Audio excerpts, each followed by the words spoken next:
Carwin is Hills, Rochelle, Birmingham, no a Toricht Negrenia in Mallorca no Malta.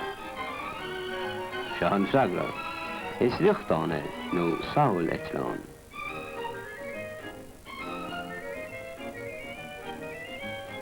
Tá sé áróú a Rashpatalav le Gleas Radio stúrtha ag Reggie R.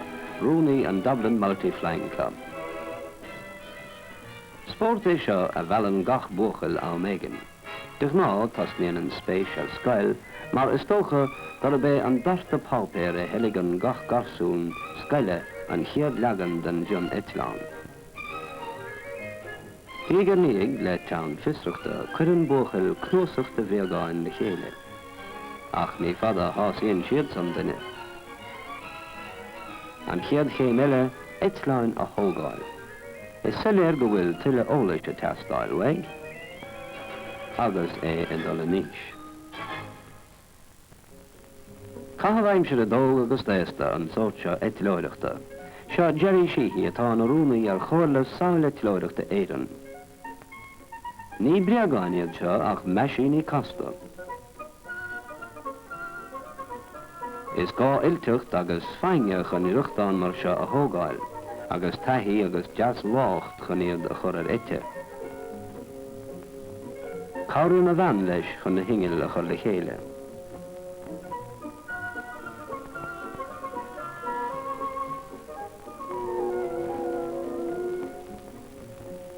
Agus inis an scíochán.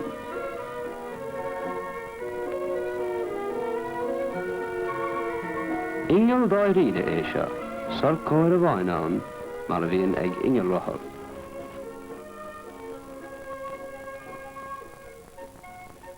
As aimimid balsa a tógtar na ruchtáin, tá sé bhad níos éadrime ná éon aimimid eile. Ní mór a bheith go becht cúramach faoin obair seo.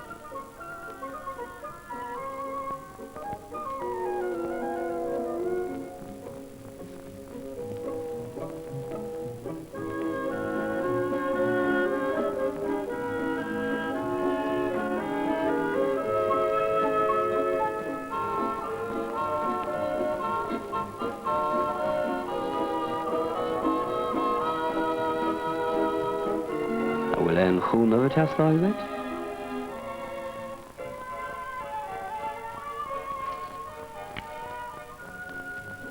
Agus tá an táil ré le cricin a chur éir. Fáil siad ar teagas tógála le ráidí agus mar sin de in idir siad agad héin don na saoil eitlóirí.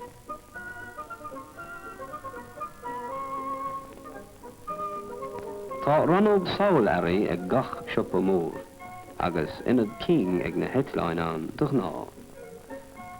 Fé mar atás an siopa seo is sráid an dáma i le clia.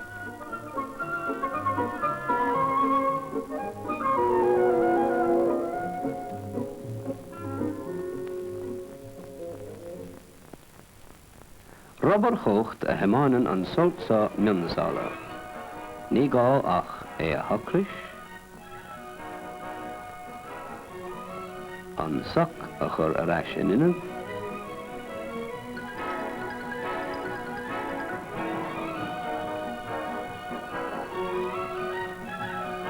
é a scríle agus sair scinan sé leis. Ach lína, níos minicí ná gás an chamil ní nach lína.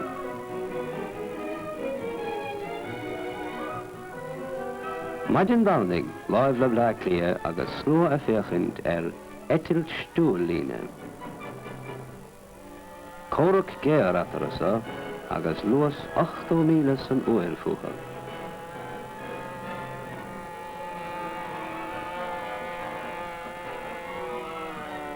Clas etilt.